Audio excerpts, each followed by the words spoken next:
कर दिए।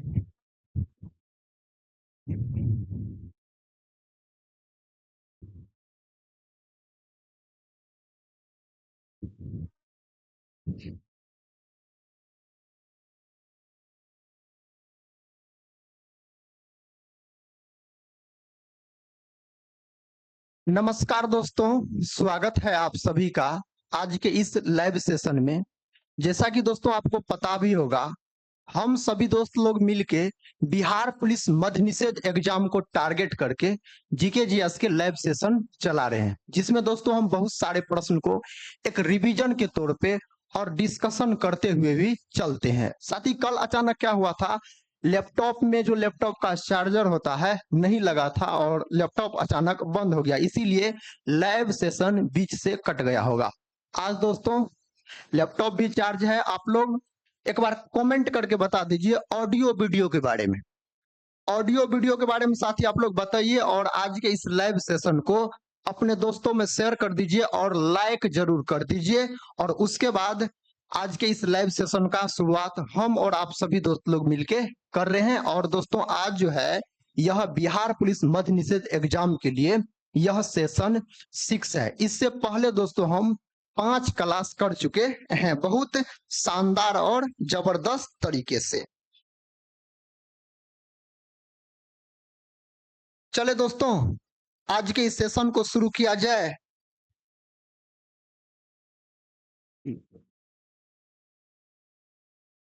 चलिए दोस्तों आज का देखिए पहला प्रश्न आपके सामने है। बिना समय को देर करे आज के इस सेशन का हम शुरुआत करते हैं।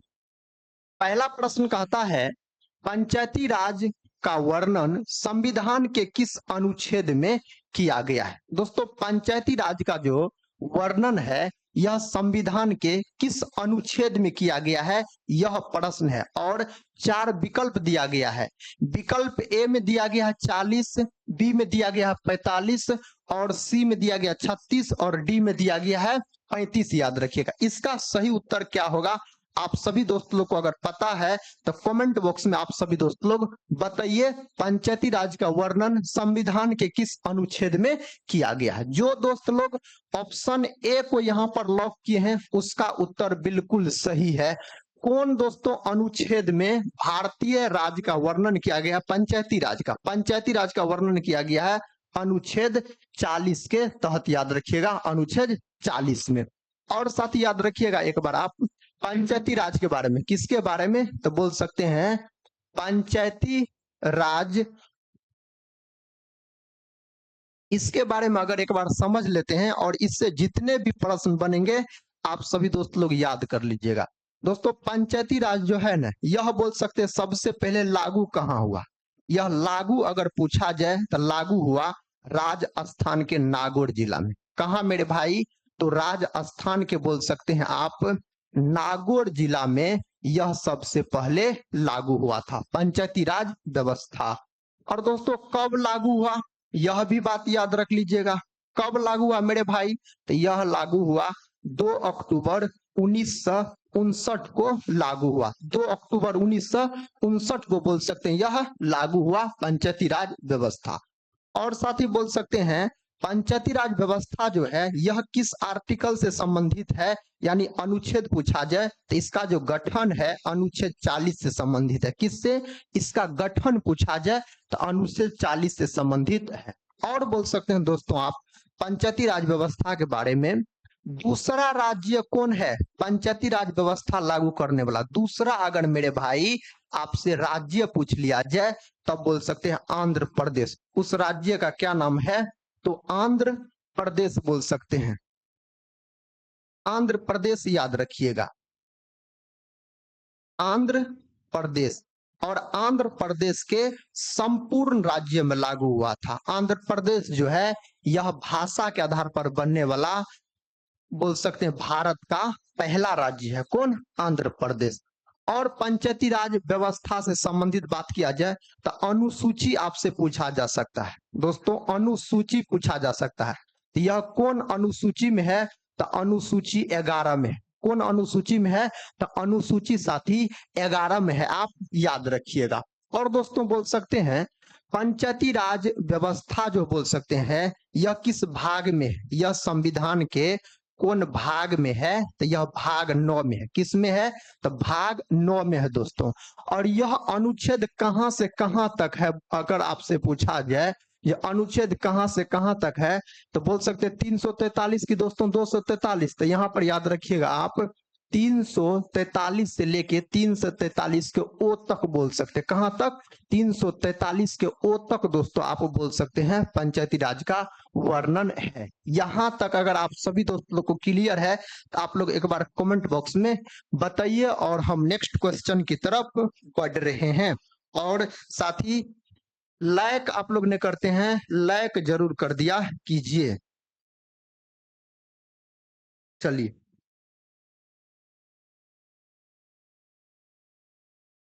बढ़ रहे हैं नेक्स्ट क्वेश्चन की तरफ। ये रहा दोस्तों नेक्स्ट क्वेश्चन आपके सामने।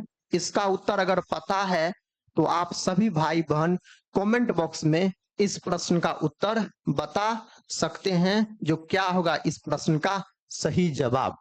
प्रश्न कहता है भोपाल त्रासदी में किस गैस का रिसाव हुआ था? दोस्तों भोपाल गैस त्रासदी हुआ था, इसमें कौन गैस का कहता है रिसाव हुआ था?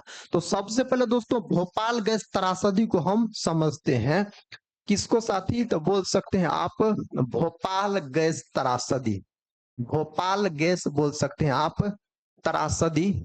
अगर इससे साथी क्वेश्चन पूछा जाए तो गैस का नाम भी पूछा जाता है और इसके लिए कौन कंपनी जिम्मेवार थी, जिम्मेवार कंपनी का आपसे नाम भी पूछा जा सकता है। तो भोपाल गैस त्रासदी जो है दोस्तों यह हुआ था 2 या बोल सकते हैं 3 दिसंबर को। और 1984 में हुआ था। कभी कभी ऑप्शन में 2 दिसंबर दिया रहेगा या बोल सकते हैं आप 3 दिसंबर दिया रहेगा। तो बोल सकते हैं 2 या 3 दिसंबर को भोपाल गैस त्रासदी हुआ था, 1984 को हुआ था। इसमें दोस्तों कौन गैस का रिसाव हुआ था? तो बोल सकते हैं मिथाइल आइसोसाइनेट गैस का रिसाव हुआ था। इसमें कौन गैस का बोल सकते हैं? तो याद रखिएगा आप मिथाइल।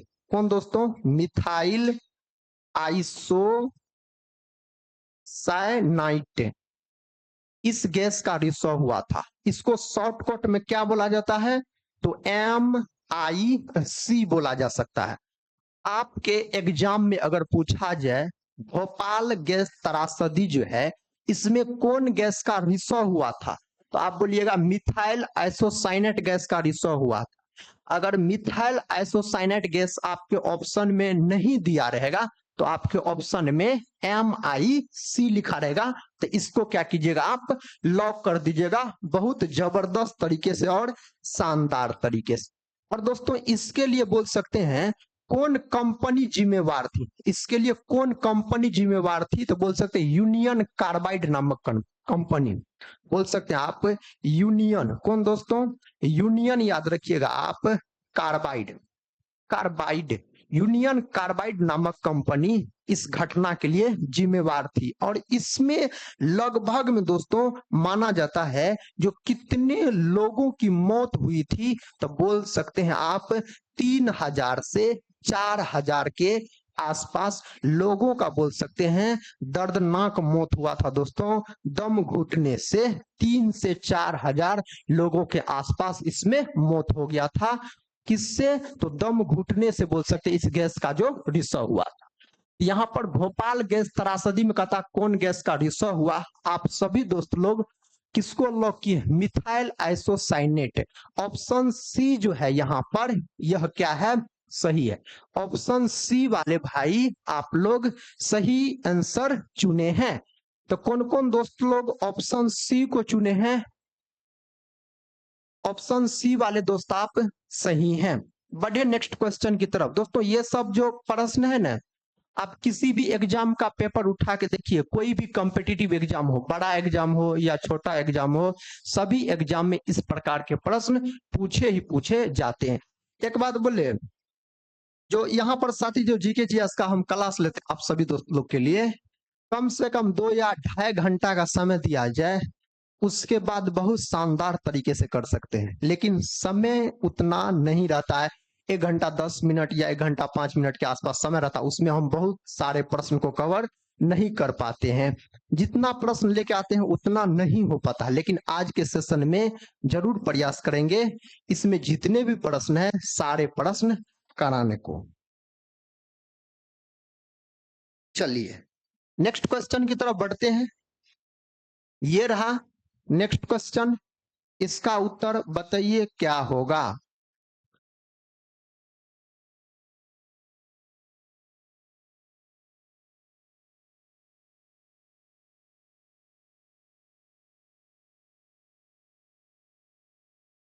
देखिए साथी, प्रश्न का आता है भाखड़ा नांगल परियोजना किस नदी पर स्थित है।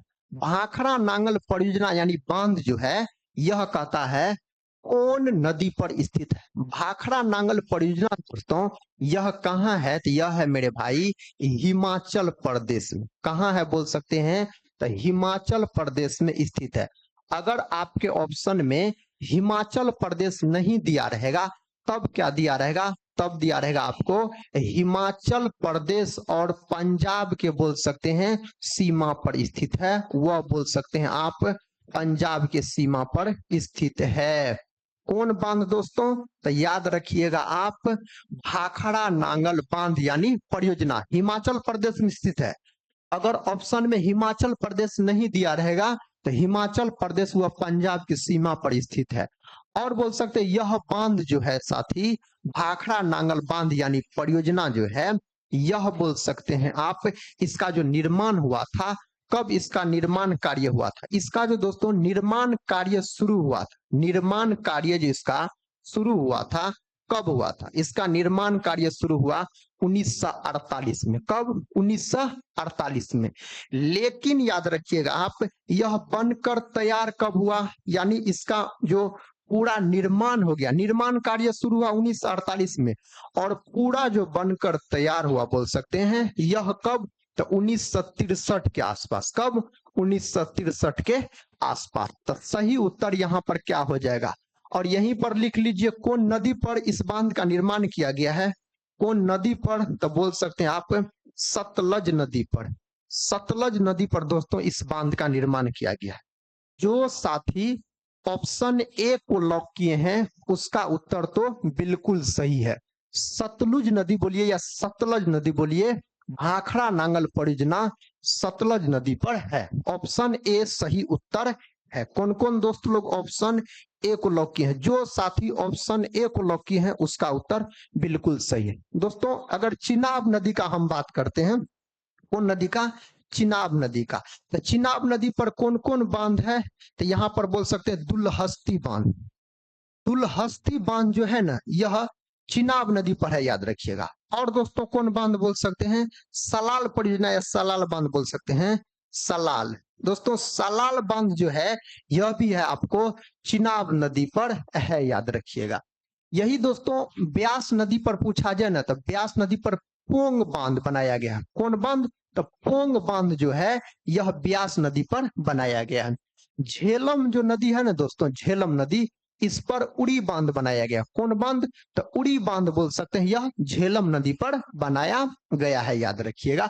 इतने बात को आप नहीं भूलिएगा, ये सब प्रश्न एग्जाम में पूछे ही पूछे जाते हैं। बढ़े नेक्स्ट क्वेश्चन की तरफ। ये रहा नेक्स्ट क्वेश्चन, इसका उत्तर आप सभी दोस्त लोग बता सकते हैं क्या होगा। देखिए प्रश्न संख्या चौथा है आपके सामने, कहता है जयप्रकाश नारायण अंतरराष्ट्रीय हवाई अड्डा बिहार के किस शहर में स्थित है। जयप्रकाश नारायण अंतरराष्ट्रीय हवाई अड्डा जो है यह बिहार में स्थित है, लेकिन यह बिहार के कौन शहर में स्थित है आपसे पूछा गया है। ऑप्शन ए में कहता है मोतिहारी, बी में कहता है दरभंगा, सी में कहता है गया और डी में कहता है पटना। तो इसका सही जवाब क्या हो जाएगा, पटना। जो दोस्त लोग ऑप्शन डी को यहाँ पर लॉक की है उसका उत्तर बिल्कुल सही है। और जयप्रकाश नारायण अंतरराष्ट्रीय हवाई अड्डा जो है ना इसका निर्माण कब हुआ था, यह भी प्रश्न आपके एग्जाम में पूछा जा सकता है। इसका निर्माण हुआ था 1977 में। कब हुआ था, 1977 में दोस्तों इसका निर्माण हुआ था। और जयप्रकाश नारायण जो है यह संपूर्ण क्रांति का नारा दिया। कौन क्रांति का दोस्तों?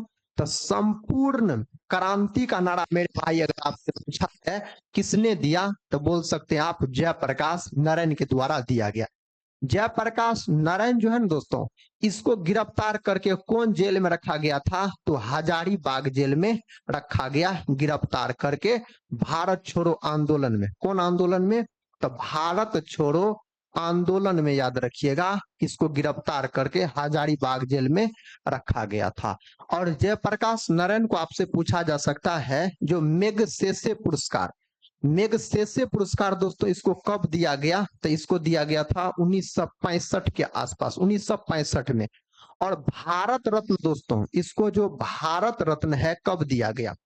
तो भारत रत्न जो है मरणोपरांत के रूप में 1999 में दिया गया था। कब? 1999 में दिया गया था। इतना बात क्लियर है तो आप लोग एक बार कमेंट बॉक्स में बता दीजिए। और हम बढ़ रहे हैं नेक्स्ट क्वेश्चन की तरफ, और आप सभी दोस्तों का कमेंट यहाँ पे चल रहा है।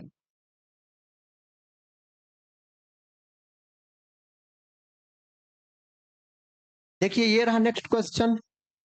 इसका उत्तर कौन ऑप्शन में दिया गया है? आप सभी दोस्त लोग बताइए। प्रश्न कहता है भारत में वन्यजीव संरक्षण अधिनियम कब से लागू हुआ? दोस्तों भारत में वन्यजीव संरक्षण अधिनियम जो है यह कब से लागू हुआ? चार ऑप्शन दिया गया है। ऑप्शन ए में कहता 1982, बी में कहता 1972, और सी में कहता 1992, और डी में कहता 1994। इसका उत्तर क्या होगा साथियों? एक बार आप लोग कमेंट बॉक्स में बताइए तो इस प्रश्न का जवाब अगर आपको पता है तो। कहता भारत में वन्यजीव संरक्षण कब लागू हुआ? कब लागू हुआ साथी बताइए आप लोग कमेंट बॉक्स में इसका सही जवाब।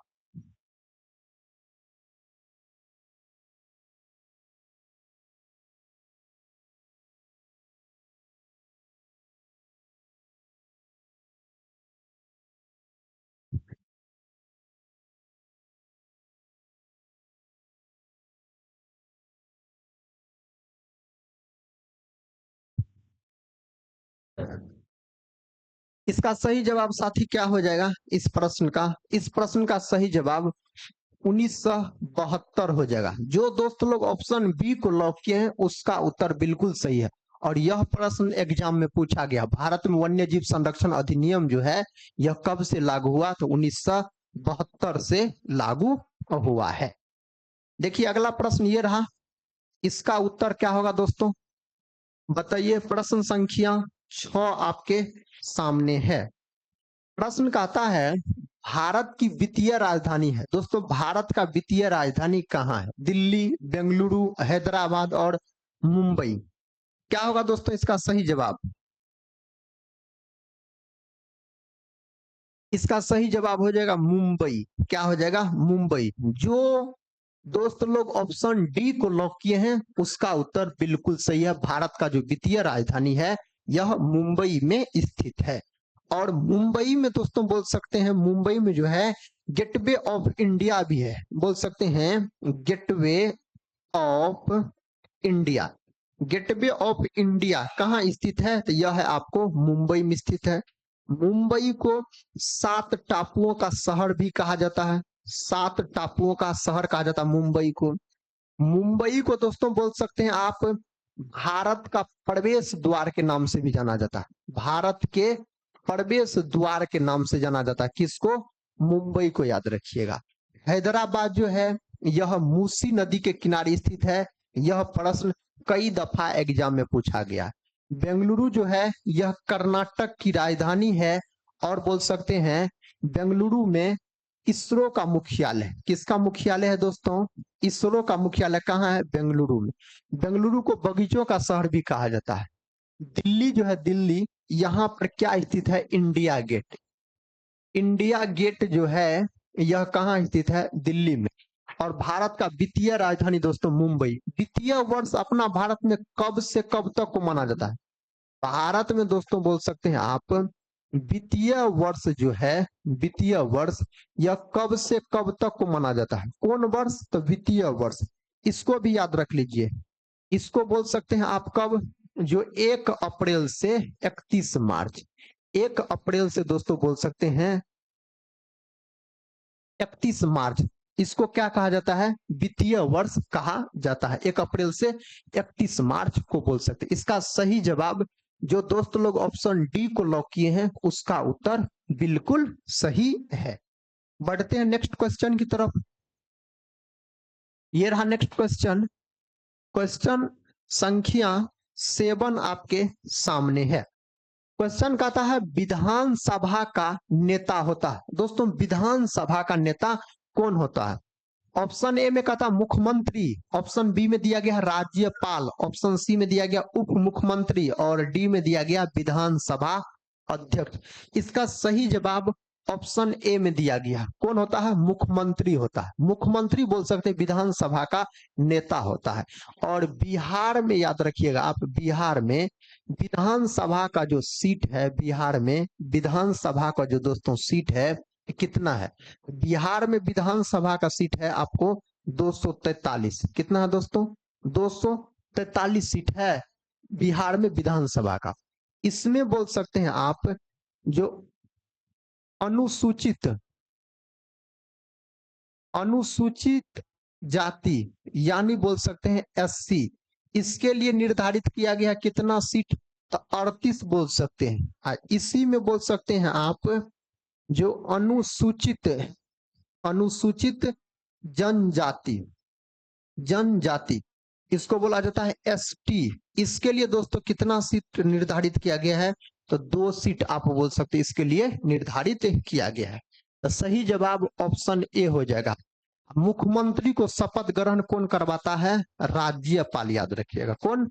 राज्यपाल आप बोल सकते हैं। राज्यपाल का जो पद है यह अनुच्छेद किसमें है? तो 153 में है।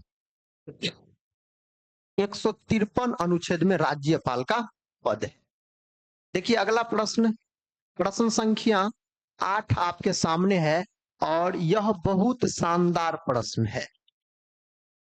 इस प्रश्न का उत्तर दोस्तों बताइए। कहता जालियांवाला बाग हत्याकांड की जांच के लिए सरकार ने किस समिति का गठन किया था? जालियांवाला बाग हत्याकांड की जांच के लिए अंग्रेजों के द्वारा यानी सरकार के द्वारा कहता है किस समिति का गठन किया गया था?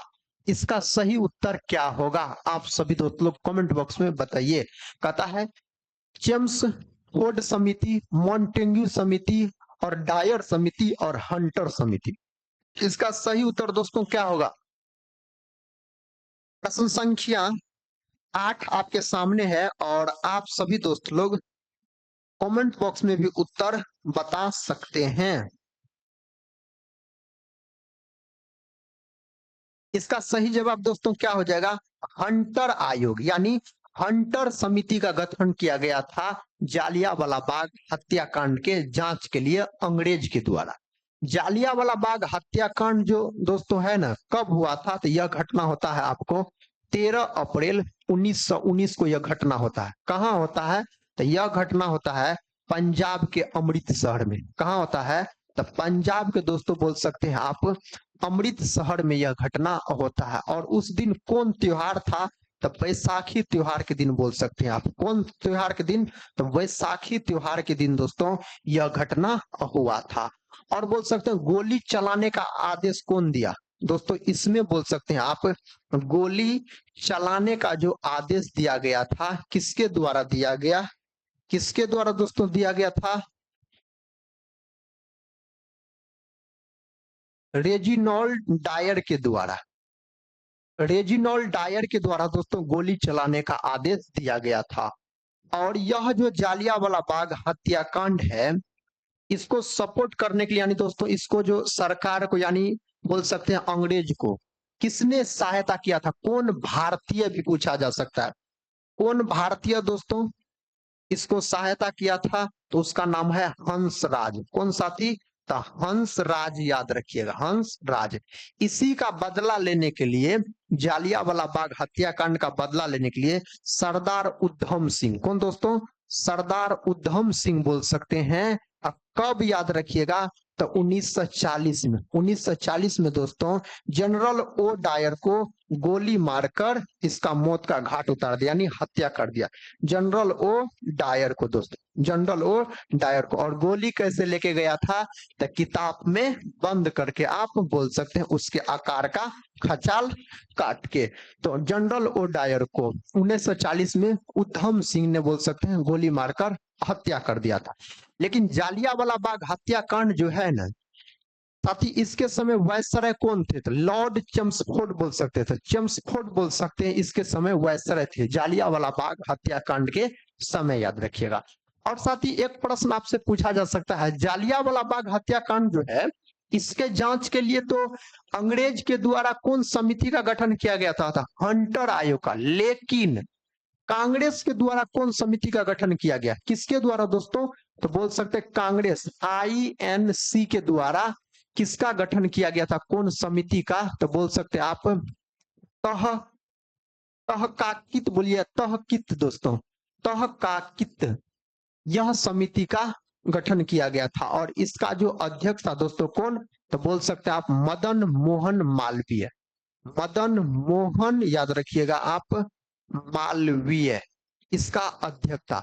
तो तहकाकित समिति का गठन किया गया था कांग्रेस के द्वारा जालियांवाला बाग हत्याकांड के जांच के लिए। तो इस प्रकार के प्रश्न इससे बन सकते हैं एग्जाम में भी। तो सही उत्तर इसका क्या होगा, सही जवाब दोस्तों ऑप्शन डी हो जाएगा, सही उत्तर ऑप्शन डी हो जाएगा। नेक्स्ट क्वेश्चन की तरफ बढ़ते हैं। ये रहा दोस्तों नेक्स्ट क्वेश्चन, क्वेश्चन संख्या 9 आपके सामने है और इसका सही उत्तर आप सभी दोस्त लोग बता सकते हैं। क्वेश्चन कहता है भारत में लोकतंत्र की सफलता में बड़ी बाधा क्या है। इस 4 ऑप्शन में से कहता है भारत में लोकतंत्र की सफलता में बड़ी बाधा क्या है, मतदान का दुरुपयोग, अशिक्षा, गरीबी, इनमें से सभी। इसका तो सही उत्तर ऑप्शन डी हो जाएगा, इनमें से सभी दोस्तों अवह बोल सकते हैं, अवह है, ऑप्शन डी यहाँ पर सही जवाब है। देखिए नेक्स्ट क्वेश्चन, क्वेश्चन कहता है डॉक्टर भीमराव अंबेडकर ने किस मौलिक अधिकार को संविधान का आत्मा कहा है। डॉक्टर भीमराव अंबेडकर यानी बाबा साहेब भीमराव अंबेडकर ने कहता है जो मौलिक अधिकार के किसको दोस्तों, यानी संविधान की आत्मा का है, कौन मौलिक अधिकार को। यहाँ पर सही उत्तर क्या हो जाएगा, ऑप्शन ए में है स्वतंत्रता का अधिकार, बी में है शोषण के विरुद्ध अधिकार, सी में है समानता का अधिकार और डी में है संवैधानिक उपचारों का अधिकार। इसका सही उत्तर हो जाएगा ऑप्शन डी हो जाएगा, संवैधानिक उपचारों का अधिकार जो है इसी को बाबा साहेब भीमराव अंबेडकर ने बोल सकते हैं हृदय और आत्मा कहा है। क्या कहा है दोस्तों, हृदय और बोल सकते हैं आप आत्मा कहा है, हृदय और आत्मा कहा है। और संवैधानिक उपचारों का जो अधिकार है यह किस अनुच्छेद से संबंधित है, यानी आर्टिकल से संबंधित है, तो 32। किससे दोस्तों, 32 से संबंधित है, याद रखिएगा। ऑप्शन यहाँ पर डी सही जवाब हो जाएगा, ऑप्शन डी वाले साथी आप सही आंसर को चुने हैं। नेक्स्ट क्वेश्चन ये रहा, क्वेश्चन कहता है, क्वेश्चन दोस्तों क्या कहता है यहाँ पर, कहता है बिहार में जल मंदिर कहाँ अवस्थित है। दोस्तों जल मंदिर जो है ना बिहार में यह कहाँ स्थित है, तो यह बोल सकते हैं आप पावापुरी में स्थित है। और पावापुरी यानी नालंदा में ही किसका मृत्यु हुआ था, तो बोल सकते हैं महावीर स्वामी का। किसका दोस्तों, महावीर स्वामी का, महावीर स्वामी का जो मृत्यु हुआ था यह पावापुरी में हुआ था। तो पावापुरी में कौन मंदिर है, तो जल मंदिर है, ऑप्शन डी हो जाएगा। यही दोस्तों जल महल अगर आपसे पूछा जाए जो जल महल कहाँ है, यह भी प्रश्न बन सकता है। जल महल के बारे में पूछा जाए जल महल कहाँ है, तो यह है आपको राजस्थान में। कहाँ है, राजस्थान में है मेरे भाई जल महल का अगर बात किया जाए तो सही उत्तर यहाँ पर ऑप्शन डी हो जाएगा। नेक्स्ट क्वेश्चन देखिए, ये रहा नेक्स्ट क्वेश्चन, क्वेश्चन कहता तुर्की देश की राजधानी है। दोस्तों इस देश का आपसे राजधानी पूछा गया, तुर्की देश का, कौन देश का, तुर्की देश का कहता राजधानी है अंकारा, अकरा और वेलिंगटन, इस्तांबुल। सही उत्तर दोस्तों ऑप्शन ए हो जाएगा, तुर्की देश का राजधानी। और तुर्की का नया नाम हो गया तुर्की, बोल सकते हैं आप। तुर्की को यूरोप का मरीज कहा जाता है, बोल सकते हैं यूरोप का। अगर आपसे मरीज पूछा जाए मेरे भाई तो किसको कहा जाता है, तो यह कहा जाता है तुर्की को, याद रखिएगा। यही आपसे पूछा जा सकता है एशिया के मरीज के बारे में। एशिया का अगर आपसे मरीज पूछा जाए किसको कहा जाता है, तब क्या बोलिएगा, चाइना को, यानी चीन को दोस्तों इस नाम से जाना जाता है। तो यहाँ पर सही उत्तर ऑप्शन ए हो जाएगा। वेलिंगटन जो है दोस्तों, यह किसका राजधानी है? वेलिंगटन का बात किया जाए तो न्यूजीलैंड, न्यूजीलैंड का राजधानी दोस्तों अगर पूछा जाए आपसे तो आप क्या बोल सकते हैं? वेलिंगटन बोल सकते हैं आप। क्या? वेलिंगटन, याद रखिएगा। अकरा जो है दोस्तों, यह बोल सकते हैं घाना का राजधानी। किसका? घाना का, याद रखिए दोस्तों, राजधानी यह है। अगले प्रश्न की तरफ बढ़ते हैं। ये रहा अगला प्रश्न आपके सामने, और इसका उत्तर आप सभी दोस्त लोग को बताना है। ज्योग्राफी का प्रश्न है और बहुत शानदार प्रश्न है। तथा निम्नलिखित देशांतरों में से कौन सा भारतीय मानक समय के लिए संदर्भ के रूप में माना जाता है? दोस्तों कहता है इस चार ऑप्शन में से देशांतरों में कौन भारत का, कहता कौन भारतीय मानक समय, दोस्तों भारतीय मानक समय या IST का बात हो रहा है, याद रखिए। कहता यह जो है इसके लिए संदर्भित रूप माना जाता है। इसमें से सही उत्तर क्या हो जाएगा? 82.5 डिग्री पूर्वी बोल सकते हैं, 82.5 डिग्री पूर्वी, याद रखिएगा। ऑप्शन ए जो है सही उत्तर यहाँ पर हो जाएगा। ऑप्शन ए वाले साथी आप क्या है? सही है। ऑप्शन ए को जो दोस्त लोग लॉक किए होंगे उसका उत्तर सही है। ऑप्शन ए हो जाएगा, क्या हो जाएगा? 82.5 डिग्री पूर्वी देशांतर है भारत का मानक समय रेखा पूछा जाए। और दोस्तों बोल सकते हैं भारत का जो मानक समय रेखा है यह कहां से होकर गुजरता है? यह दोस्तों कहां से होकर गुजरता है अगर आपसे पूछा जाए तो उत्तर प्रदेश के बोल सकते हैं मिर्जापुर से। कहां से दोस्तों? उत्तर प्रदेश के मिर्जापुर के बोल सकते हैं, इलाहाबाद के नैनी से होकर यह गुजरता है भारत का मानक समय रेखा जो है।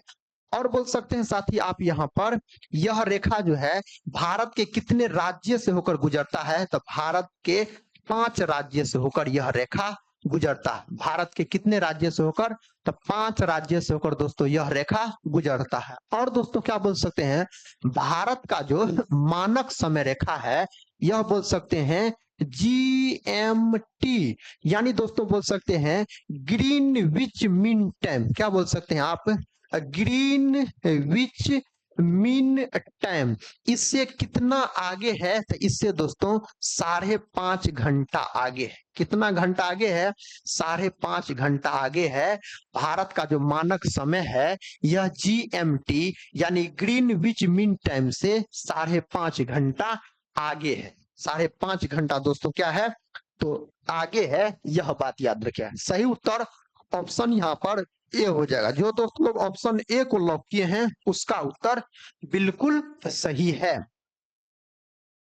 नेक्स्ट क्वेश्चन ये रहा, इसका उत्तर आप सभी दोस्त लोग को बताना है क्या होगा। साथी प्रश्न कहता है निम्नलिखित में से किस राज्य से होकर कर्क रेखा गुजरती है? इस 4 ऑप्शन में से कौन राज्य से होकर कर्क रेखा गुजरता है, यह प्रश्न है। कर्क रेखा जो है ना दोस्तों, कर्क रेखा जो है याद रखिएगा यह भारत के कितने राज्य से होकर गुजरता है? तो कर्क रेखा जो है यह भारत के 8 राज्य से होकर गुजरता है। कितने राज्य से? 8 राज्य से होकर गुजरता है। और बोल सकते कर्क रेखा जो है यह भारत के बीचों बीच गुजरने वाली रेखा है। आपसे पूछा जा सकता है भारत के, बोल सकते हैं बीचों बीच, भारत के बीचों बीच गुजरने वाली रेखा पूछा जाए तो क्या बोलिएगा? कर्क रेखा आप बोल सकते हैं। कर्क रेखा जो है दोस्तों भारत के जो 8 राज्य से होकर गुजरता है, तो यहाँ पर आप बोल सकते हैं कर्क रेखा को कौन नदी 2 भागों में काटती है, यानी 2 बार काटती है? तो कर्क रेखा को 2 बार काटने वाली नदी है माही नदी। कौन नदी है? माही नदी।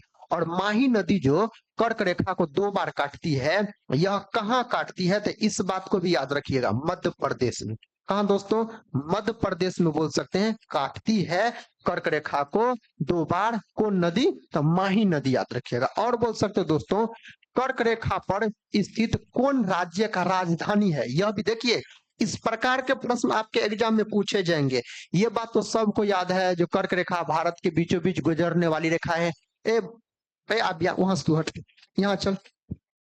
कैमरा हिलता है, वहां बैठो। हाँ, हिल रहा है। कर्क रेखा जो दोस्तों भारत के 8 राज्यों से होकर गुजरती है। और बोल सकते हैं क्या, जो कर्क रेखा को 2 बार काटने वाली नदी माही नदी है, लेकिन कहां पर काटता है? तो मध्य प्रदेश में बोल सकते हैं। और एक प्रश्न पूछा जा सकता है, जो कौन राज्य का राजधानी कर्क रेखा पर स्थित है? झारखंड राज्य का जो राजधानी है रांची बोल सकते हैं, रांची। यह कहाँ स्थित है? तो कर्क रेखा पर स्थित। जैसे मित्र पर गमछा झार, इससे दोस्तों 8 राज्य का नाम हो जाता है, लेकिन वो सब याद नहीं रखना, सिर्फ याद कर लीजिए 8 राज्य से होकर गुजरता है। यहाँ पर सही उत्तर क्या हो जाएगा? मध्य प्रदेश हो जाएगा। जैसे कौन कौन राज्य से होकर कर्क रेखा गुजरता है? गुजरात से होकर गुजरता है, राजस्थान से होकर गुजरता है, छत्तीसगढ़ से होकर गुजरता है, बोल सकते हैं मध्य प्रदेश से होकर गुजरता है, त्रिपुरा से होकर गुजरता है दोस्तों, पश्चिम बंगाल से होकर गुजरता है, मिजोरम से होकर गुजरता है।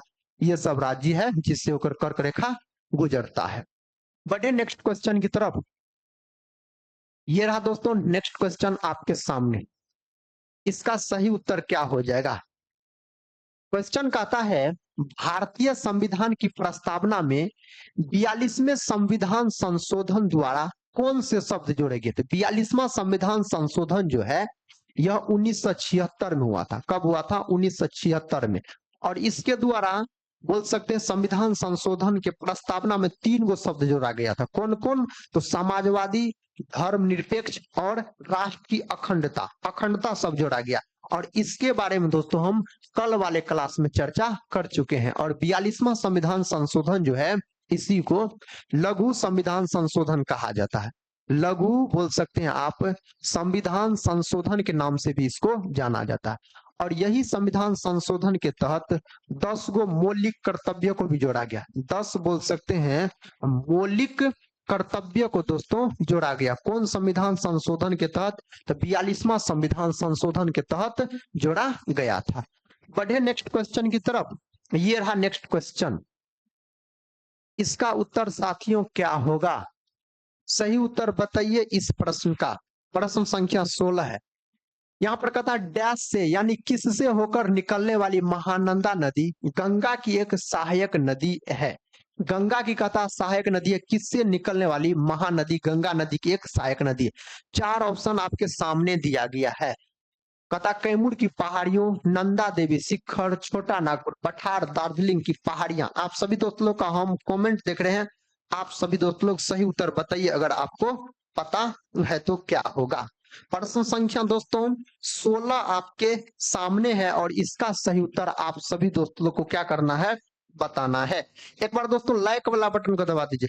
जो दोस्त लोग ऑप्शन डी को लॉक किए हैं उसका उत्तर सही है। ऑप्शन डी वाले साथी आप सही है। क्या हो जाएगा? दार्जिलिंग की पहाड़ियां। ऑप्शन डी वाले दोस्त आप सही उत्तर को चुने हैं, ऑप्शन डी। नेक्स्ट क्वेश्चन देखिए। ये रहा नेक्स्ट क्वेश्चन आपके सामने। इसका उत्तर क्या होगा? अगर पता है आप सभी भाई बहन को तो इसका उत्तर आप लोग बताइए।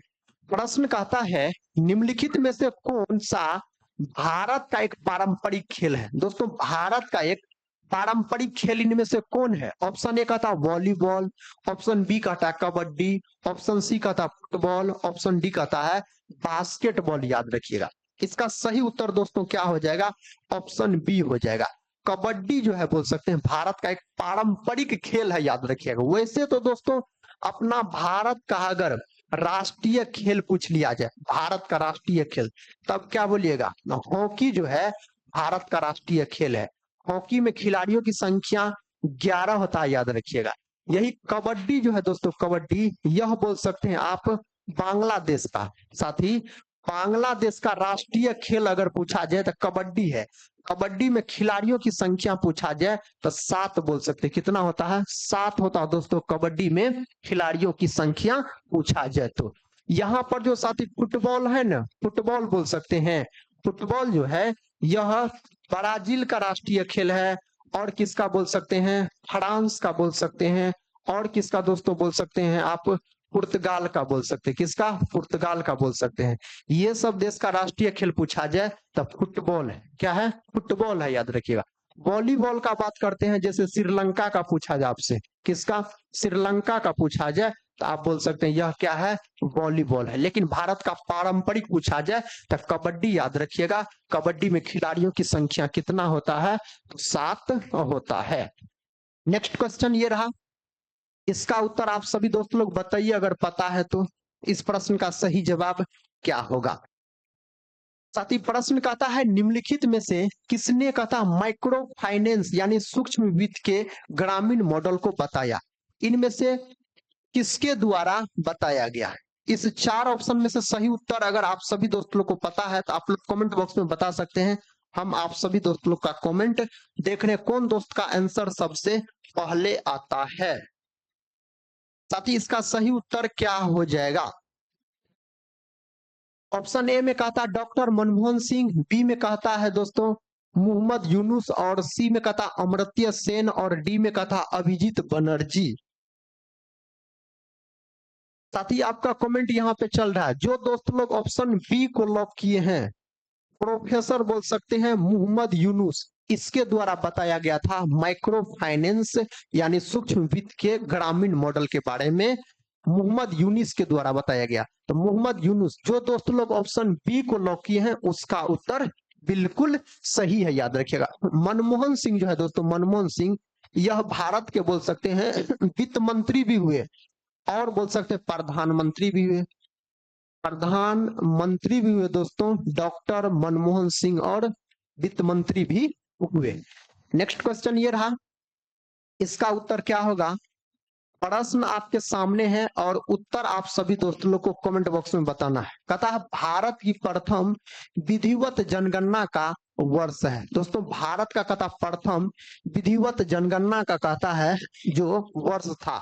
ऑप्शन ए में 1872 दिया गया, ऑप्शन बी में दिया गया 1881, सी में दिया गया 1891, और डी में दिया गया 2001। इसका सही उत्तर कौन ऑप्शन हो जाएगा? आप सभी दोस्त लोग को पता है तो आप सभी साथी कमेंट बॉक्स में इसका उत्तर बता सकते हैं। इसका उत्तर दोस्तों क्या होगा? विधिवत तरीका से पूछा गया है तो 1881 में बोल सकते हैं। सबसे पहले जो जनगणना हुआ था 1872 में हुआ था। किसके समय में बोल सकते हैं? तो लॉर्ड मेयो के समय में। लॉर्ड दोस्तों मेयो के समय में हुआ था सबसे पहले जनगणना। और पूर्ण रूप से यानी 10 जनगणना पूछा जाए, 10 वर्षीय जनगणना, तो 1881 में यह हुआ था। किसके समय में? तो लॉर्ड रिपन के समय में बोल सकते हैं। किसके समय में? लॉर्ड रिपन के समय में। लेकिन स्वतंत्र भारत का अगर आपसे पूछा जाए, जो स्वतंत्र भारत का जो प्रथम जनगणना हुआ था, स्वतंत्र भारत का जब अपना भारत आजाद हुआ तब पूछा जाए तो 1951 याद रखिएगा। कब साथी? 1951 याद रखिएगा। सही उत्तर जो दोस्त लोग ऑप्शन बी को लॉक किए हैं उसका सही है। बढ़ते हैं नेक्स्ट क्वेश्चन की तरफ। ये रहा दोस्तों नेक्स्ट क्वेश्चन। इसका उत्तर बताइए अगर आप सभी दोस्त लोग को पता है तो। इस प्रश्न का सही जवाब साथी क्या होगा? प्रश्न का था शिशु मृत्यु दर है। दोस्तों शिशु मृत्यु दर इसमें से किसको दर्शाता है? इस 4 ऑप्शन में से साथी किसको दर्शाता है? पता है इसका सही जवाब? ऑप्शन ए दे रहे हैं। प्रश्न संख्या साथी 20 है आपके सामने, और दोस्त लोग ए उत्तर बता रहे हैं।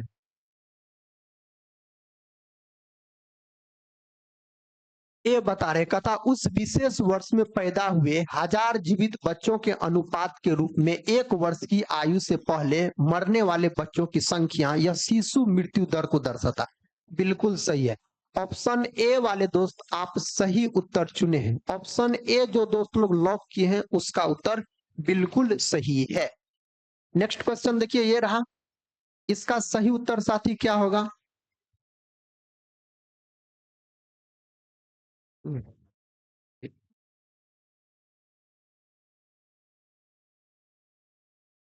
देखिए दोस्तों, नेक्स्ट क्वेश्चन कहता है आईसीसी का नया मुख्य कार्यकारी अधिकारी किससे नियुक्त किया गया है। दोस्तों इसका सही उत्तर क्या होगा, को पता है इस प्रश्न का सही जवाब?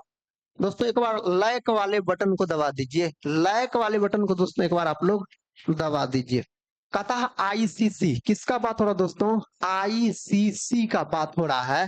कहता आईसीसी का नया मुख्य कार्यकारी अधिकारी किसे नियुक्त किया गया। आईसीसी को दोस्तों क्या बोला जाता है? तो बोल सकते हैं अंतरराष्ट्रीय क्रिकेट परिषद दोस्तों बोल सकते हैं, इसको याद रखिए आईसीसी को। और इसका जो गठन है, अगर आपसे पूछा जाए इसका गठन कब हुआ था? 1909 में दोस्तों इसका गठन हुआ था, तब 1909 में बोल सकते हैं। और आईसीसी का जो मुख्य कार्यकारी अधिकारी नियुक्त किया गया है, यह नियुक्त किया है संजय गुप्ता। ऑप्शन बी जो दोस्त लोग बता रहे होंगे उसका उत्तर सही है। और दोस्तों आईसीसी जो है इसका अगर मुख्यालय, इसका अगर मेरे भाई मुख्यालय यानी हेडक्वार्टर आपसे पूछा जाए तब किसको बताइएगा? तो यह दुबई में। कहाँ है? दुबई यानी AUE। अरे बाबा, दुबई में दोस्तों बोल सकते हैं इसका मुख्यालय है आईसीसी का। और बोल सकते हैं आईसीसी का जो अध्यक्ष है दोस्तों, इसका जो अध्यक्ष नियुक्त किया गया है किसको? तो जय शाह। कौन है? जय शाह जी है दोस्तों। इसके अध्यक्ष बोल सकते हैं अमित शाह के बेटा है जय शाह, इसके क्या हो जाएंगे? अध्यक्ष हो जाएंगे। और गठन 1909 में याद रखिएगा। मुख्यालय दोस्तों दुबई याद रखिएगा आईसीसी का। और बोल सकते हैं अगर बात किया जाए बीसीसीआई का दोस्तों, इसका अगर बात किया जाए भारतीय क्रिकेट कंट्रोल बोर्ड, इसका दोस्तों अगर पूछा जाए आपसे तो बोल सकते इसका गठन पूछा जाए, इसका अगर आपसे गठन पूछा जाए जो कब हुआ, इसका गठन हुआ था 1928 के आसपास। कब दोस्तों? 1928 में बोल सकते इसका गठन हुआ। और इसका जो मुख्यालय है यानी हेडक्वार्टर है इसका, इसका हेडक्वार्टर कहाँ है? मुंबई में है। कहाँ पे है?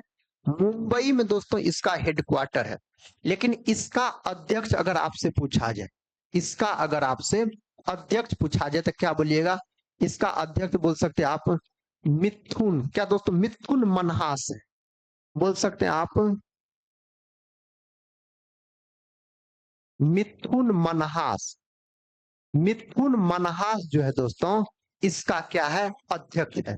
तो जो दोस्त लोग यहाँ पर ऑप्शन बी को लॉक किए हैं उसका उत्तर सही है, संजोग गुप्ता हो जाएगा इस प्रश्न का सही जवाब। देखिए नेक्स्ट क्वेश्चन ये रहा, इसका उत्तर दोस्तों क्या होगा? आप सभी दोस्त लोग को अगर पता है आप लोग कमेंट बॉक्स में बताइए।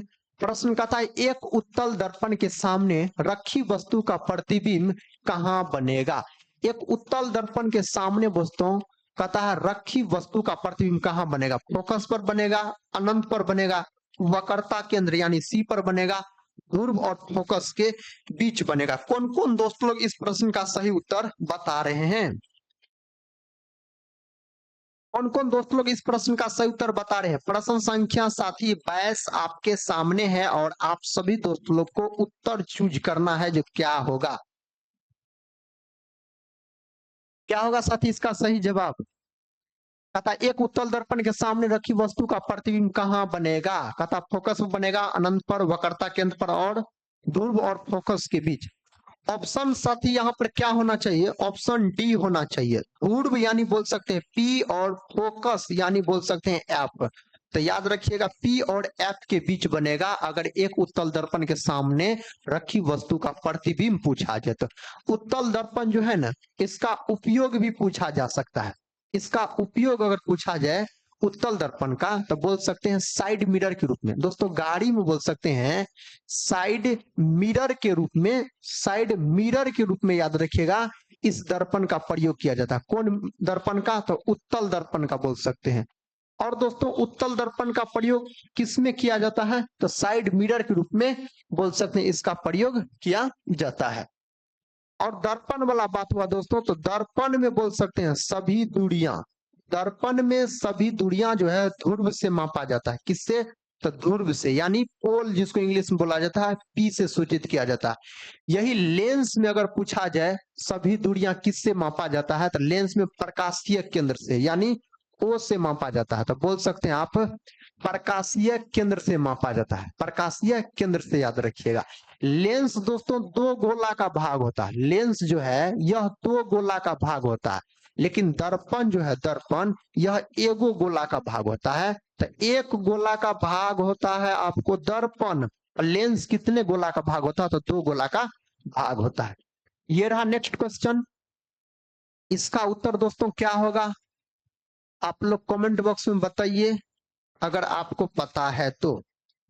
प्रश्न कहता है बूझे हुए का रासायनिक सूत्र क्या? कहता बूझे हुए चूना जो है इसका रासायनिक सूत्र दोस्तों क्या होता है? ऑप्शन ए में CaO CaCO3, बी में है Ca*H का whole to CaCl2। Option C वाले दोस्त आप सही है, इसका सही उत्तर हो जाएगा Ca*H का होल टू। बूझे हुए चूने का सूत्र अगर पूछा जाए, Ca जो है ना इसको कली चूना बोला जाता है। क्या बोला जाता है? कली चूना दोस्तों बोला जाता है, या इसको बोल सकते हैं कैल्शियम ऑक्साइड। क्या बोल सकते हैं आप?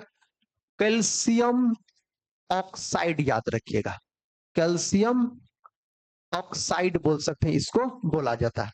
और यहां पर जो CaCO3 है ना दोस्तों, CaCO3 जो है यह संगमरमर बोल सकते हैं, संगमरमर, संगमरमर कहिए या बोल सकते हैं आप खड़िया बोलिए, खड़िया बोलिए, इसी को बोला जाता है CaCO3। यहां पर याद रखिएगा CaO और Cl2 अगर रहता, CaOCl2, तो वृंजक चूर्ण बोल सकते हैं, वृंजक चूर्ण। वृंजक चूर्ण का दोस्तों अगर सूत्र पूछा जाए तो CaOCl2 हो जाएगा। तो यहां पर सही उत्तर ऑप्शन सी है, ऑप्शन सी वाले दोस्त सही हैं। नेक्स्ट क्वेश्चन ये रहा, इसका उत्तर दोस्तों क्या होगा? प्रश्न कहता है पादप में फ्लोएम उत्तक का क्या कार्य है? दोस्तों पादप में फ्लोएम उत्तक का कार्य, फ्लोएम जो होता है ना यह जीवित उत्तक होता है। कौन उत्तक होता है? जीवित उत्तक होता है, फ्लोएम का बात किया जाए। और एक होता है बोल सकते हैं जाइलम, एक होता है जाइलम। जाइलम जो होता है मेरे भाई यह बोल सकते हैं मृत उत्तक होता है। क्या होता है? मृत उत्तक होता है। जाइलम जो है यह पेड़ पौधा में जल और खनिज लवण का वहन करता है, जल और बोल सकते हैं खनिज लवण का वहन करता है, यानी परिवहन करता है। अब फ्लोएम जो है ना यह पेड़ पौधा में भोजन का परिवहन करता है। किसका? भोजन का परिवहन करता है। यहाँ पर सही उत्तर क्या हो जाएगा? ऑप्शन बी हो जाएगा। भोजन का संवहन दोस्तों कौन करता है? तो फ्लोएम करता। फ्लोएम और जाइलम जो है यह संवहनी उत्तक के अंतर्गत आता है। जो दोस्त लोग ऑप्शन बी को लॉक किए होंगे उसका उत्तर सही है। सी वाले साथी गलत हैं आप, ऑप्शन बी वाले दोस्त सही हैं। बढ़े नेक्स्ट क्वेश्चन की तरफ। क्वेश्चन संख्या दोस्तों 25 की तरफ हम बढ़ रहे हैं।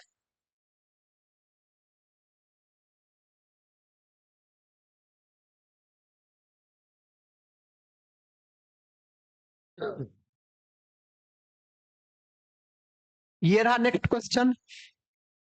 क्वेश्चन संख्या 25 कहता है बीजों के अंकुरण के लिए निम्नलिखित में से क्या आवश्यक नहीं है? दोस्तों बीज को अगर अंकुरित वाला अवस्था में लाना है तो क्या आवश्यक नहीं है? कहता है जल, वायु, उचित ताप और सूर्य का प्रकाश। दोस्तों सूर्य का प्रकाश इसके लिए आवश्यक नहीं है। अगर बीजों को अंकुरण लाना है तो जल आवश्यक है दोस्तों, नमी आवश्यक है, हवा भी है दोस्तों, और ताप भी है, याद रखिएगा। लेकिन बोल सकते हैं सूर्य का प्रकाश इसके लिए आवश्यक नहीं है बीजों के अंकुरण के लिए। जो दोस्त लोग ऑप्शन डी को लॉक किए होंगे उसका उत्तर सही है। ये रहा नेक्स्ट क्वेश्चन। क्वेश्चन संख्या साथी 26 आपके सामने है। क्वेश्चन कहता है डायनासोर का विलुप्त होना किसका एक उदाहरण है? डायनासोर का विलुप्त होना किसका एक उदाहरण है? इसका सही उत्तर दोस्तों क्या हो जाएगा? इस चार ऑप्शन में से दोस्तों सही उत्तर बताइए।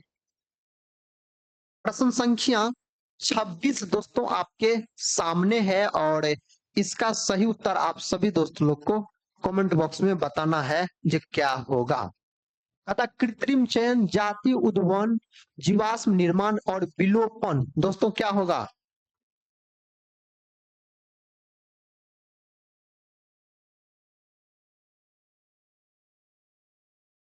ऑप्शन ए वाले दोस्त गलत हैं आप, और बी वाले भी। साथ ही जो ऑप्शन डी को लॉक किए हैं उसका सही है, विलोपन। याद रखिएगा, यह जो विलुप्त हो गया है, डायनासोर बोल सकते हैं, मीजोइक काल में था यह। डायनासोर का बात किया जाए तो यह कहता है विलुप्त होना किसका एक उदाहरण है? विलोपन का उदाहरण। ऑप्शन डी सही उत्तर हो जाएगा। ये रहा नेक्स्ट क्वेश्चन। इसका उत्तर दोस्तों क्या होगा? क्वेश्चन कहता है, CFC, इसको बोला जाता है क्लोरोफ्लोरोकार्बन का उपयोग मुख्य रूप से कहता किसमें होता है? दोस्तों CFC का जो उपयोग होता है मुख्य रूप से किसमें होता है? हीटर में होता है, रेफ्रिजरेटर और एयर कंडीशनर में होता है, कहता ऑटोमोबाइल इंजन में होता है, और कीटनाशक में होता है। इसका दोस्तों सही उत्तर क्या हो जाएगा? किसमें होता है? प्रश्न संख्या 27 आपके सामने है, और इसका सही उत्तर आप सभी दोस्त लोग बता सकते हैं कमेंट बॉक्स में जो क्या होगा। किसका उपयोग दोस्तों? CFC, इसको क्या बोला जाता है? तो क्लोरोफ्लोरोकार्बन बोला जाता है, ग्रीन हाउस गैस, यह भी है CFC। तो यहाँ पर सही उत्तर ऑप्शन बी हो जाएगा। जो दोस्त लोग ऑप्शन बी को लॉक किए, रेफ्रिजरेटर और एयर कंडीशनर में दोस्तों किसका उपयोग किया जाता है? CFC का प्रयोग किया जाता है। ये रहा नेक्स्ट क्वेश्चन। इसका उत्तर साथी क्या होगा? प्रश्न संख्या 28 आपके सामने है। क्वेश्चन कहता है बांधों के निर्माण से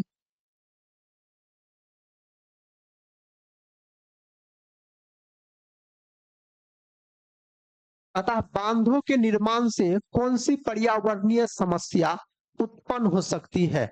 बांधों के निर्माण से दोस्तों कहता कौन सी पर्यावरणीय समस्या उत्पन्न हो सकती है? मृदा अपरदन में कमी, जैव विविधता की हानि, वायु प्रदूषण में वृद्धि, और मरुस्थलीकरण। यहाँ पर सही उत्तर क्या होगा? कौन दोस्त लोग इस प्रश्न का उत्तर बता रहे हैं? ऑप्शन बी बता रहे हैं। प्रश्न संख्या दोस्तों 28 आपके सामने है। इसका सही उत्तर साथी क्या होगा? ऑप्शन बी वाले भाई आप सही है। ऑप्शन बी जो दोस्त लोग बता रहे हैं उसका सही उत्तर हो जाएगा, जैव विविधता की हानि बोल सकते हैं। और जैव विविधता जो है दोस्तों, यह दिवस कब मनाया जाता है? 22 मई के दिन यह दिवस मनाया जाता है। जैव विविधता दिवस 22 मई के दिन मनाया जाता है। ऑप्शन बी जो दोस्त लोग दिए हैं उसका उत्तर सही है। ये रहा नेक्स्ट क्वेश्चन। इसका उत्तर दोस्तों क्या होगा? इसका उत्तर बताइए। कहता है विश्व का सबसे बड़ा द्वीप कौन सा है? दोस्तों विश्व का सबसे बड़ा द्वीप यहाँ पर कौन है? ग्रीनलैंड हो जाएगा। क्या हो जाएगा? ग्रीनलैंड। ऑप्शन तीसरा सही उत्तर है। ऑप्शन सी वाले दोस्त आप सही है। दोस्तों समय ही उतना नहीं है, अगर समय रहता पूरा डिस्कशन करते हुए चलते, उतना समय नहीं है, लेकिन क्वेश्चन अधिक है इसमें। स्पीड तरीका से थोड़ा सा देख लीजिए, कभी पूरा क्वेश्चन नहीं हो पाता है, समय का अभाव रहता है। देखिए नेक्स्ट क्वेश्चन, जहां पे साथी बताने वाला रहेगा वहां पे जरूर बताएंगे, जहां पर इंपोर्टेंट बात रहेगा। यहाँ पर कहता है ईंटों के निर्माण के लिए निम्नलिखित में से कौन सी मिट्टी का उपयोग किया जाता है या प्रयोग किया जाता है? अगर दोस्तों ईंट का निर्माण करना चाहिएगा तो उसके लिए कौन मिट्टी का प्रयोग किया जाता है? बताइए आप सभी दोस्त लोग कमेंट बॉक्स में। कहता है ईंट के निर्माण के लिए निम्नलिखित यानी 4 ऑप्शन में से कौन सी मिट्टी का प्रयोग किया जाता है? इसमें से दोस्तों कौन मिट्टी का प्रयोग किया जाता है ईंट के निर्माण के लिए? पूछा गया है। कौन कौन दोस्त लोग ऑप्शन क्या बता रहे हैं? प्रश्न संख्या दोस्तों 30 आपके सामने है। इसका उत्तर क्या होगा?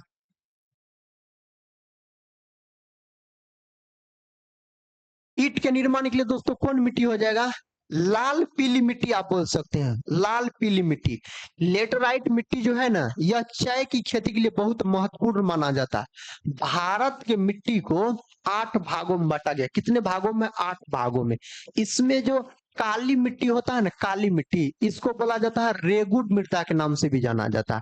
और यह मिट्टी जो है मेरे भाई, यह कपासी मिट्टी भी इसको कहा जाता है। कपास की खेती के लिए बहुत महत्वपूर्ण माना जाता है। कौन मिट्टी? तो काली मिट्टी बोल सकते हैं। और मिट्टी का अध्ययन दोस्तों क्या कहलाता है? आप लोग को पता है तो आप लोग बताइए कमेंट बॉक्स में, मिट्टी का अध्ययन क्या कहलाता है।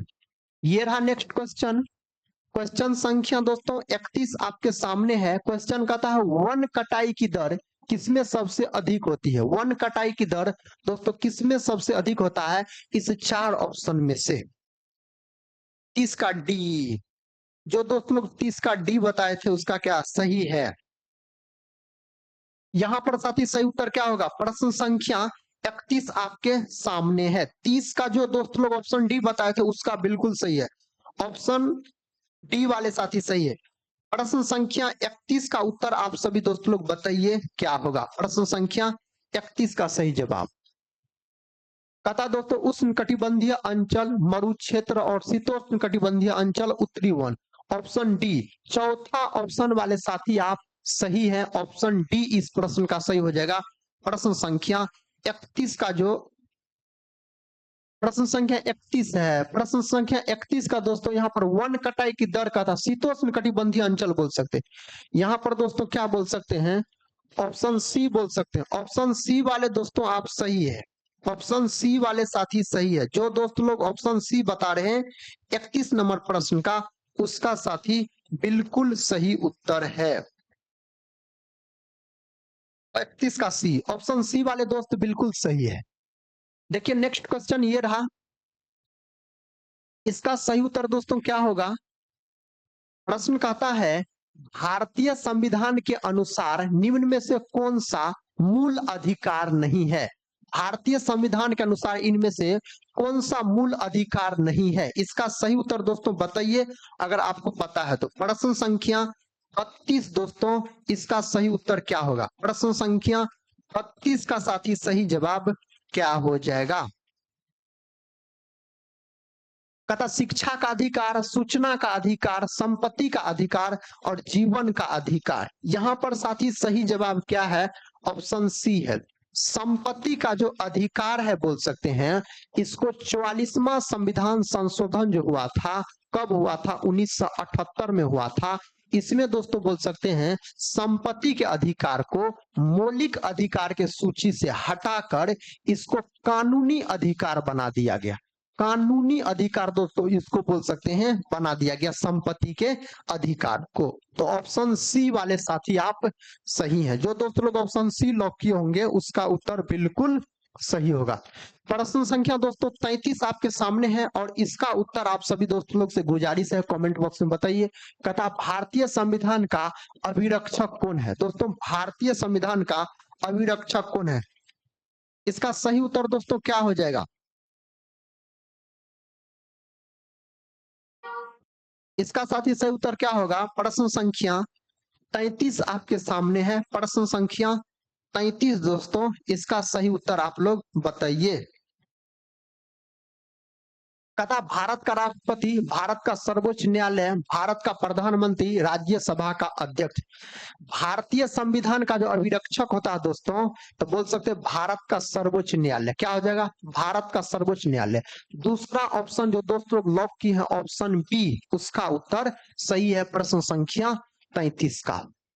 ये रहा प्रश्न संख्या 34।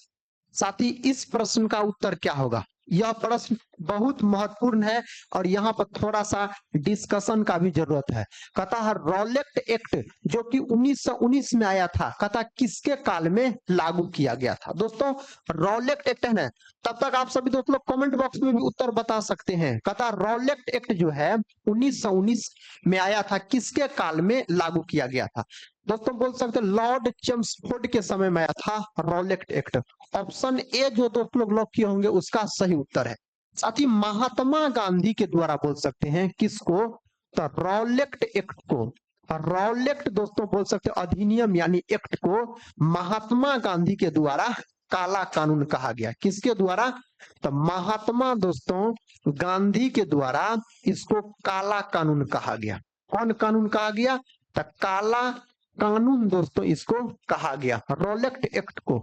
और यह कब आया था? रॉलेट एक्ट जो आया था 21 मार्च 1919 को रॉलेट एक्ट आया था, लॉर्ड चेम्सफोर्ड की अध्यक्षता में यह आया था।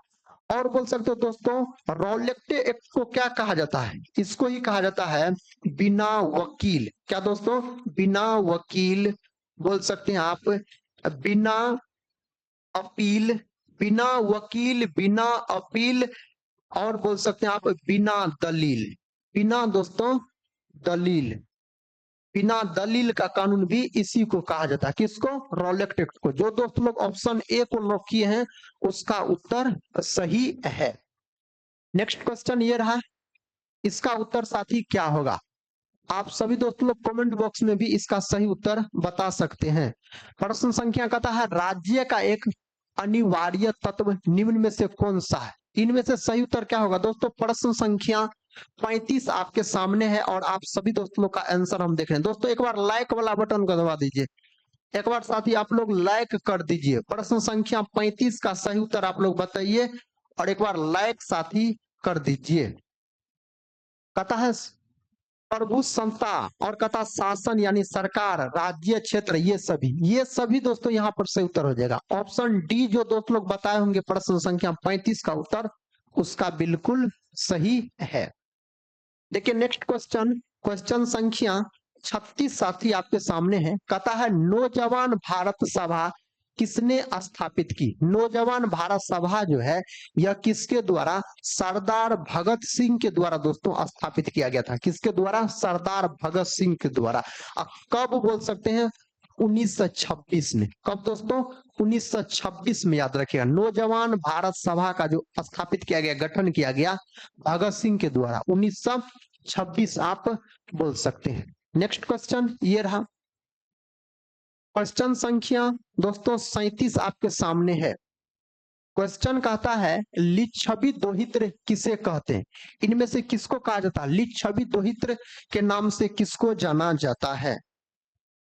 37 नंबर का दोस्तों उत्तर बताइए। 37 नंबर प्रश्न का उत्तर आप सभी दोस्त लोग को अगर पता है तो आप सभी दोस्त लोग कमेंट बॉक्स में इसका उत्तर बता सकते हैं। प्रश्न संख्या 37 का दोस्तों सही उत्तर आप लोग बताइए अगर पता है तो।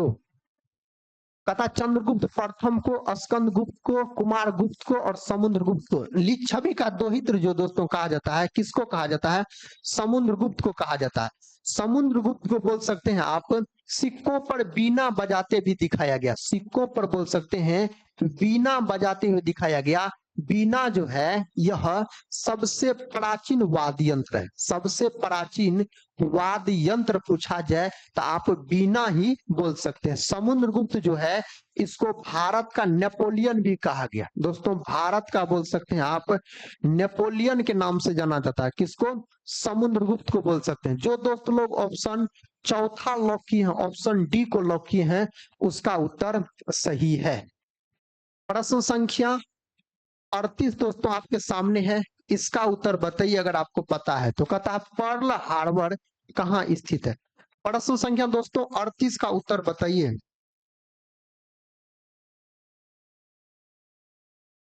प्रश्न संख्या साथी 38 आपके सामने है और इसका सही उत्तर आप सभी दोस्तों लोग को बताना है। कहता फ्रांस में, ब्रिटेन में, इटली में, अमेरिका में, दोस्तों कहाँ स्थित है। जो दोस्त लोग चौथा ऑप्शन को लॉक किए होंगे ऑप्शन डी को, उसका बिल्कुल सही है।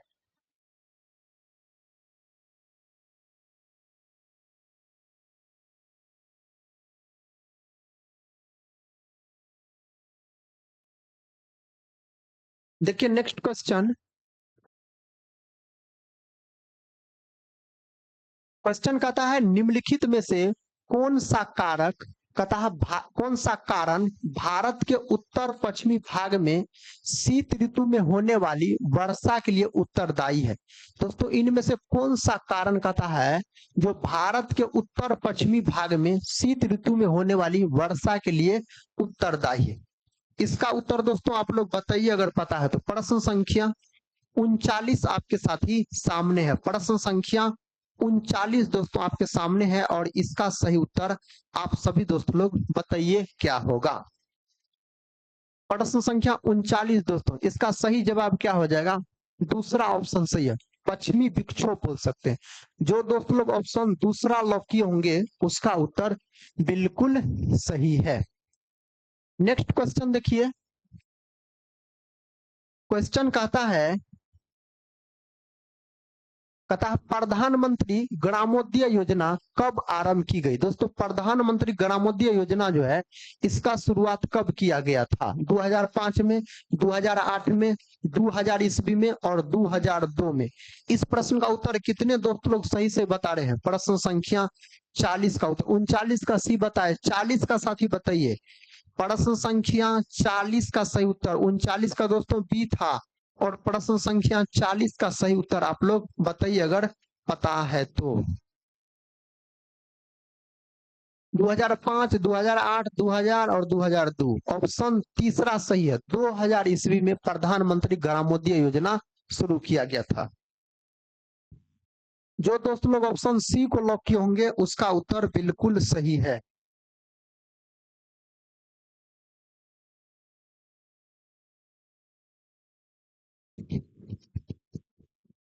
इसके बाद दोस्तों लगभग में 10 प्रश्न के आसपास बचा हुआ है, उसको भी थोड़ा सा जल्दी देख लेते हैं। देखिए ये रहा नेक्स्ट क्वेश्चन। इसका सही उत्तर दोस्तों क्या होगा? प्रश्न संख्या 41 आपके सामने है। कहता है रंग भेद नीति के खिलाफ आवाज उठाने के कारण नेशनल मंडेला कुल कितने वर्ष जेल में कैद रहे। दोस्तों नेशनल मंडेला का बात हो रहा है।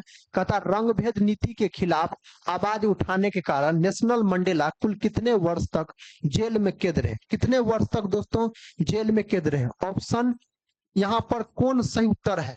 प्रश्न संख्या 41 का साथी आप लोग सही उत्तर बताइए अगर आपको पता है तो क्या होगा।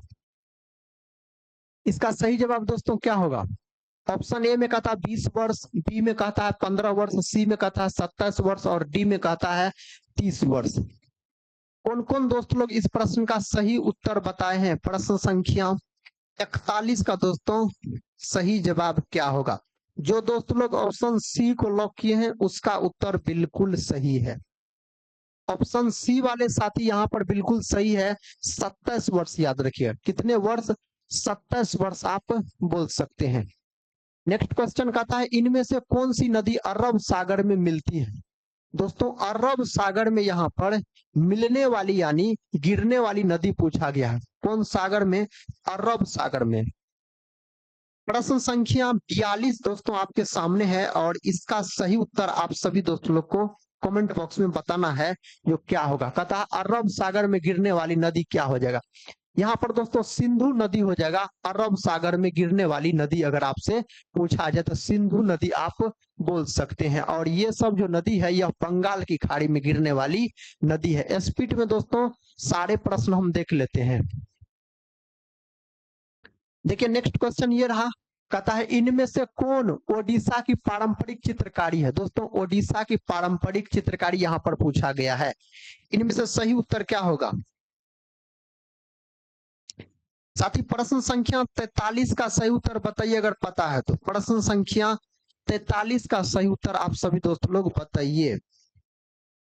जो दोस्त लोग ऑप्शन सी को लॉक किए उसका सही उत्तर है क्या हो जाएगा? झांझी दोस्तों हो जाएगा। यह ओडिशा की पारंपरिक चित्रकारी है। ऑप्शन सी वाले साथी सही है। ऑप्शन तीसरा सही उत्तर है।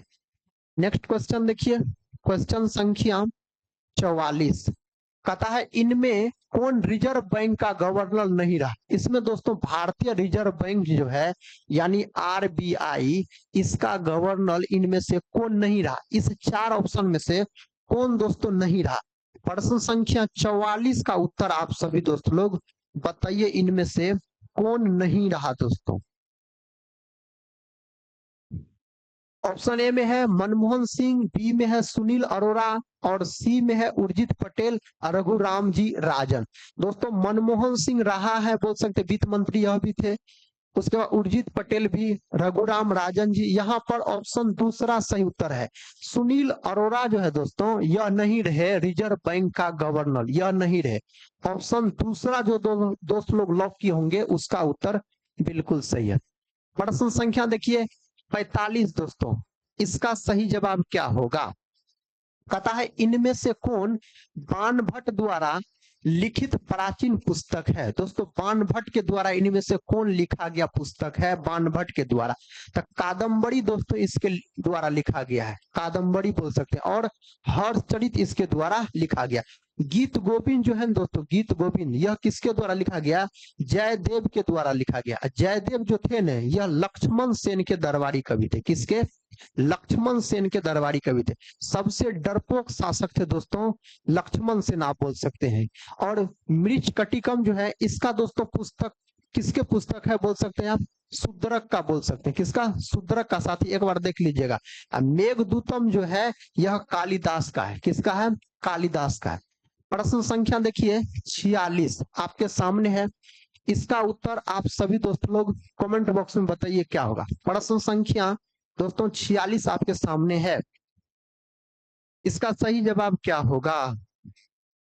प्रश्न कहता है डेबिट कार्ड पर कितनी संख्याएं होती है। दोस्तों डेबिट कार्ड यानी एटीएम का बात किया जाए, एटीएम, इस पर कितना अंक होता है पता है। कहता 15, 16, 14, 17। दोस्तों डेबिट कार्ड पे पूछा जाए ना तो यहाँ पर 16 अंक बोल सकते हैं। कितना अंक बोल सकते हैं, 16 अंक बोल सकते हैं। यही साथी अगर आपसे आधार कार्ड पर पूछा जाए, आधार कार्ड पर कितना अंक होता है तो 12 आसपास अंक होता है। 12 अंक बोल सकते हैं आधार कार्ड पे। यही दोस्तों अगर आपसे जीएसटी में पूछा जाए कितना अंक होता है तो जीएसटी में कितना होता है तो 15 अंक बोल सकते होता है। कितना, 15 अंक होते हैं। यही दोस्तों मोबाइल नंबर या पैन कार्ड में पूछा जाए, अगर मोबाइल नंबर या पैन कार्ड में पूछा जाए तो 10 अंक होता है। कितना होता है, 10 अंक होता है। तो यहाँ पर जो दोस्तों लोग ऑप्शन बी को लॉक किए होंगे उसका सही उत्तर है 16 अंक होते हैं डेबिट कार्ड में अगर आपसे पूछा जाए तो। ये रहा नेक्स्ट क्वेश्चन। क्वेश्चन कहता है इनमें से कौन सी घटना लॉर्ड कर्जन से संबंधित है। लॉर्ड कर्जन के समय में इनमें से कौन घटना हुआ था तो बंगाल विभाजन दोस्तों हुआ था लॉर्ड कर्जन के समय में। 1905 में बोल सकते हैं बंगाल विभाजन हुआ था। तो यह घटना इससे संबंधित है। ऑप्शन ए जो दोस्तों लोग लॉक किए होंगे उसका उत्तर बिल्कुल सही है। ये रहा नेक्स्ट क्वेश्चन। दोस्तों इसका उत्तर क्या होगा, और यहाँ पर थोड़ा समझने वाला बात है तो यहाँ पर डिस्कशन करने का जरूरत है। कहता है भारतीय संविधान में कितनी अनुसूचियां हैं। दोस्तों अगर हम बात करते हैं मूल संविधान का, किसका, अगर मूल संविधान का दोस्तों बात किया जाए तो इसमें सबसे पहले याद रखिएगा मूल संविधान में कितनी अनुसूचियां थी, कितनी अनुसूचियां दोस्तों थी मूल संविधान में। तो 8 गो अनुसूचियां थी मूल संविधान में। यही दोस्तों मूल संविधान में अगर आपसे अनुच्छेद पूछ लेता, अनुच्छेद हो जाएगा 395 के आसपास। 395 का मूल संविधान का बात हो रहा है। यही दोस्तों मूल संविधान में अगर भाग पूछा जाता, भाग, तो भाग याद रखिएगा 22। भाग अगर पूछा जाता तो क्या बोलिएगा, 22 आप बोलते। यही दोस्तों अभी पूछा जाए जो अभी अनुसूचियां, अगर अनुसूचियां साथी अभी पूछा जाए आपसे तो कितना बोलिएगा, 12 गो अनुसूची बोलिएगा। यही भाग पूछ लिया जाए भाग तो दोस्तों संशोधन करके 25 भाग बोल सकते हैं। यही साथी अगर आर्टिकल पूछा जाए यानी अनुच्छेद पूछा जाए तो कितना बोलिएगा, 470 के आसपास बोल सकते हैं। मोटा मोटी दोस्तों 400 प्लस याद रखिएगा। कितना, 400 प्लस बोल सकते हैं अनुच्छेद है।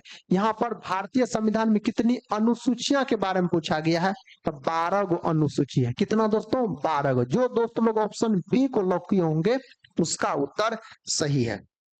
ऑप्शन बी वाले साथी आप सही हैं। ऑप्शन बी जो दोस्तों लोग लॉक किए हैं उसका उत्तर सही है। प्रश्न संख्या दोस्तों हम 49 की तरफ बढ़ते हैं।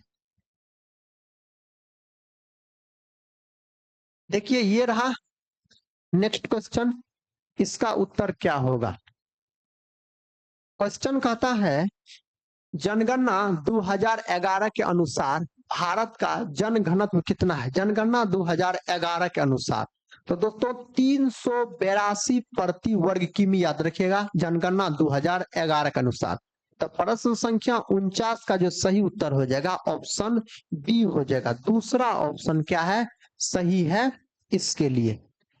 नेक्स्ट क्वेश्चन देखिए दोस्तों।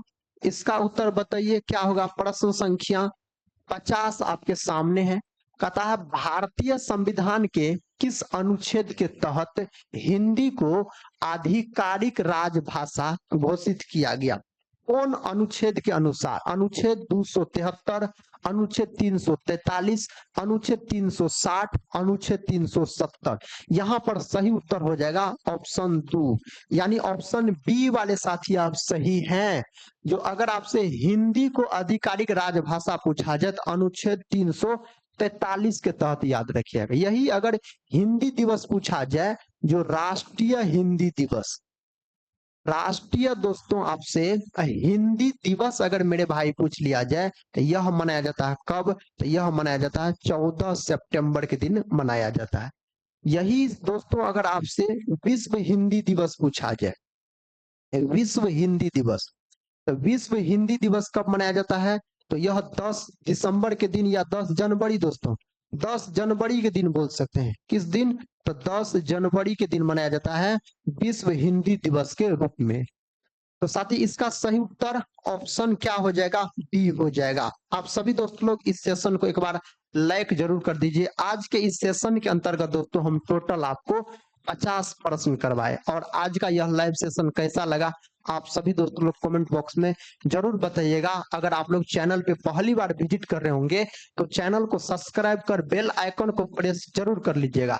अगर आप सभी दोस्त लोग बिहार पुलिस मद्य निषेध के लिए अगर जीके जीएस का बैच चाहते हैं, जीके जीएस पढ़ना चाहते हैं और रिवीजन करना चाहते हैं साथ में, तो दोस्तों आप लोग 7 बजे शाम में जरूर जुड़ा कीजिए, आपका तैयारी मजबूत हो जाएगा। डिस्कशन के साथ दोस्तों यह क्लास चलता है 7 बजे से आपके जीके जीएस के साथ। तो आप सभी दोस्त लोग एक बार कमेंट बॉक्स में जरूर बताइएगा। और आप सभी दोस्त लोग को इस सेशन के अंत में हम यही बोलेंगे, जितने अधिक से अधिक प्रश्न का रिवीजन कर सकते हैं कीजिए और अपने एग्जाम की तैयारी को मजबूत बनाइए। एग्जाम जो आयोजित होने वाला है दोस्तों 14 जून और 17 जून को होने वाला है बिहार पुलिस मद्य निषेध का एग्जाम। तो हम मिलते हैं नेक्स्ट वाले लाइव सेशन के साथ। तब तक के लिए जय हिंद, जय भारत।